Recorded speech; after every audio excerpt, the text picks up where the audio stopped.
Well, for more on this story, we can bring in Jordana Miller, who's a foreign correspondent based in Jerusalem. Jordana, what more can you tell us about the violence witnessed this Saturday evening in the holy city of Jerusalem?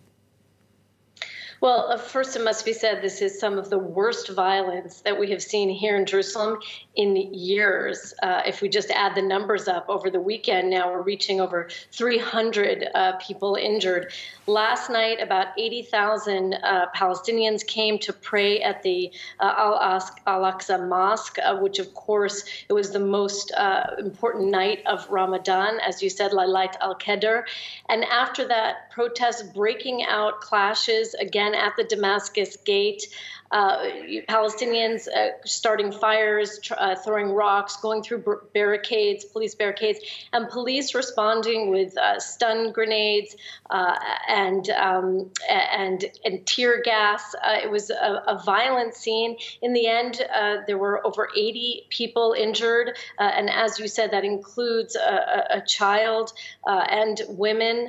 And this is an escalating situation. And yesterday, it's important to say that part of the reason it got so violent is because Israel made a decision to stop some of the buses that were bringing in Muslim pilgrims and Palestinians, and they decided to do spot checks and try to pull people off that they thought would cause problems.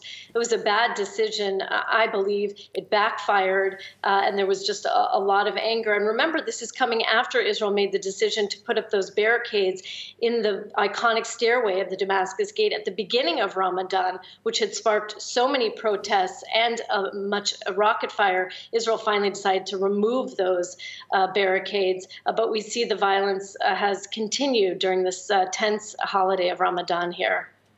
And Jordana, this is now a standoff which has spread far beyond the walls of Jerusalem city, with the Palestinian community now staging protests inside the Gaza Strip.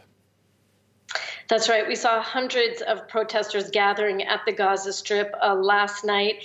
And it's worth noting that Hamas's leader, Ismail Haniyeh, is saying that he will continue.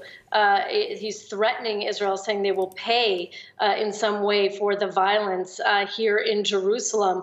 Hamas made good on those threats a few weeks ago. They volleyed and fired over 36 rockets.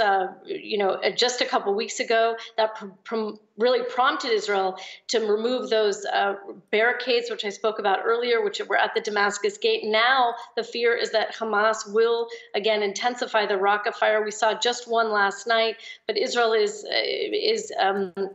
increasing their troops both at the Gaza Strip and in the West Bank and in Jerusalem, anticipating that Hamas will, because of the violence here in Jerusalem, respond with more rocket fire. Jordana Miller in Jerusalem, thank you very much.